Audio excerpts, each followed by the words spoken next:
Hello everyone, this is Maki.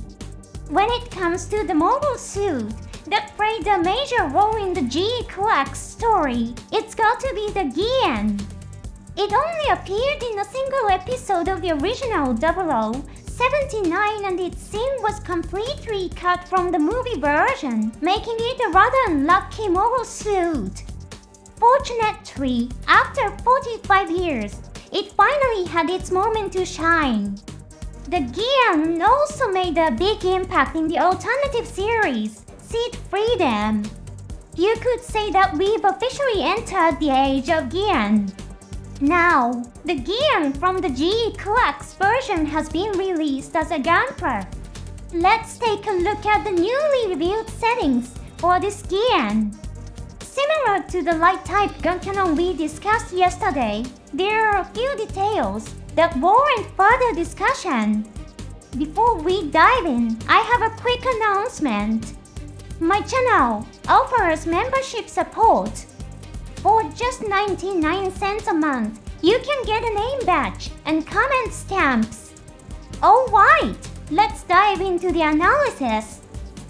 The GYAN is a mobile suit used by the Principality of Xi'an. While it was highly effective in close-range combat, it was poorly suited for battles, requiring long-distance movement. To compensate for this weakness, a new piece of equipment called the HAKUJI was developed. With the HAKUJI, the GYAN took on a new role as an assault mobile suit. The HAKUJI features powerful thrusters and 3 railguns.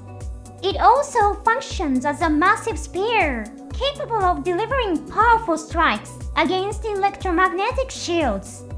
Its shield is equipped with a height bomb. All of these features were part of the newly revealed setting. I'm sure a few details caught your attention as well. Now let's review each of these elements in more detail. Let's start with the development timeline of the GYAN. To be honest, we still don't have a clear answer to the question, when exactly was the GYAN developed? When exactly was the GYAN developed?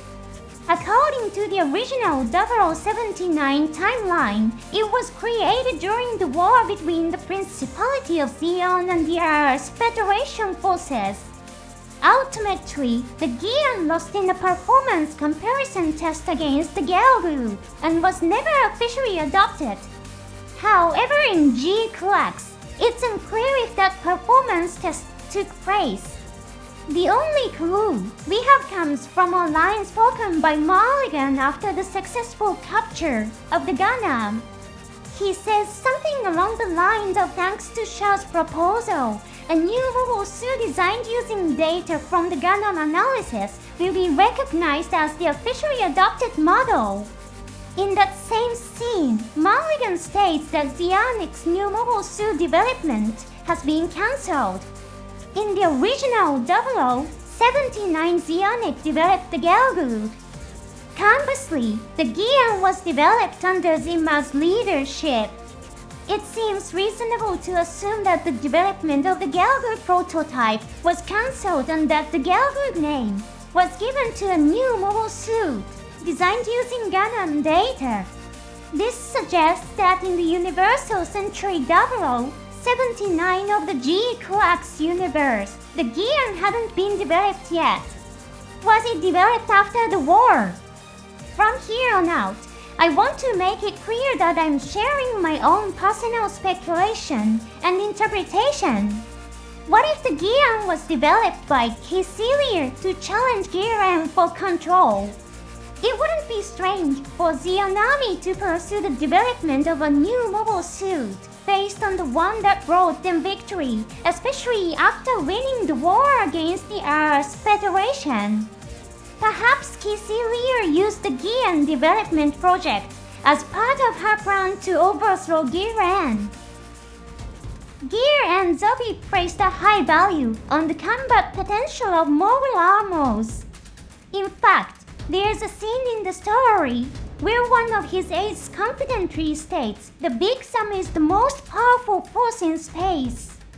Additionally, the special setting booklet distributed as a theater bonus for the movie beginning includes a note that GYAN was promoting the idea of adopting mobile armors as the mainstay of GYAN's arsenal. However, since the booklet represents initial planning concepts, it's unclear how much of it made it into official canon. However, considering that the TV anime depicts the mass production of big exams and the dialogue of GYAN's subordinates, it's reasonable to conclude that GYAN held mobile armors in high regard. Meanwhile, Kissy Lear intentionally finished the GYAN while it was still imperfect. She designed it with strong close combat capabilities for battles against mobile suits. However, against the Big Sam, which is equipped with numerous beam cannons, the GYAN with its limited mobility would be an easy target. Upon reviewing the GYAN specs, GYAN may have judged that it posed no threat to him. Later, Kissy Leah finished the HAKUJI as additional equipment. She designed the GYAN to be a mobile suit with high-speed mobility to counter the Big Sam, revealing its true purpose. Take a look at the conversation between the operators aboard the GYAN faction's battleship in episode 10. They are clearly confused while checking the radar data.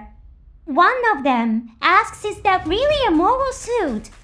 The radar displays MS, but they are puzzled by what they are seeing.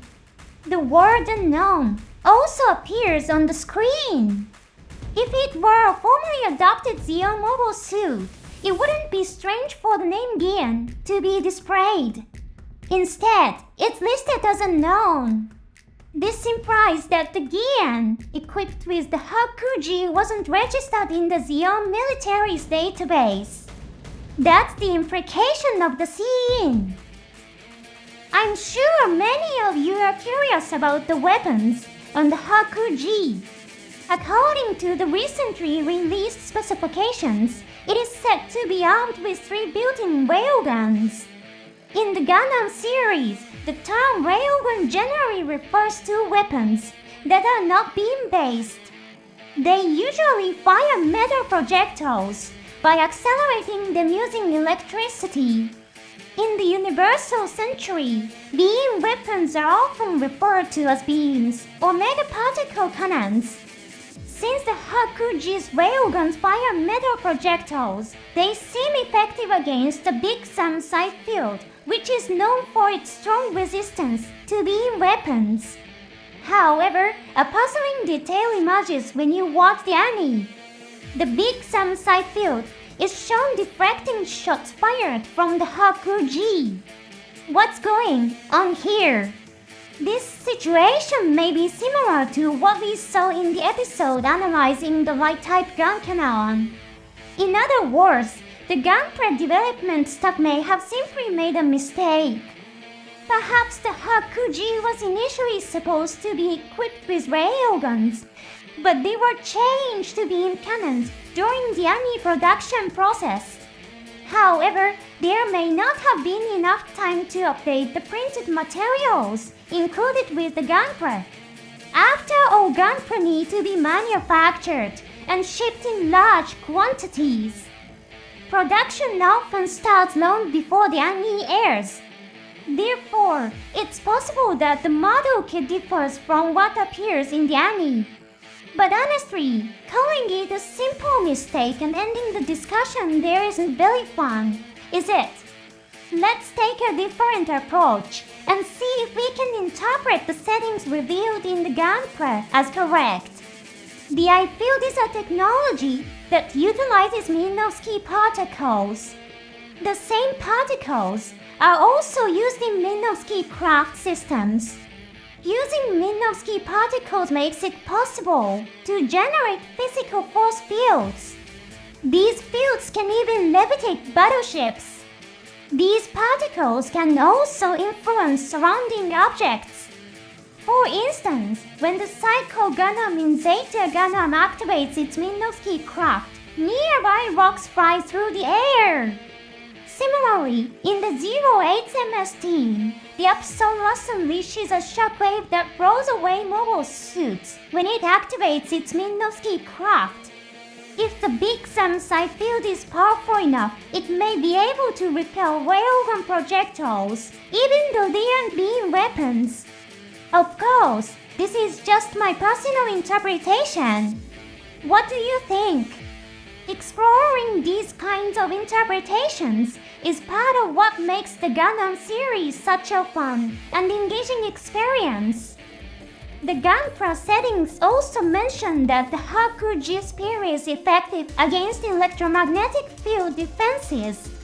Interestingly, it specifically says electromagnetic field, not eye field. The concept of the eye field was added later, after the original 0079 anime aired. At the time of the show's original broadcast, the term used was electromagnetic field. That's a fascinating detail. It shows the staff's love and respect for the original 0079. Then there's the hide bomb mounted on the shield. It's never described as a missile. In the original 0079, the term hide bomb referred to floating mines. Another weapon, the needle missile, was considered a separate armament. However, in the world of GQuuuuuuX, the hide bomb appears to be a missile-type weapon.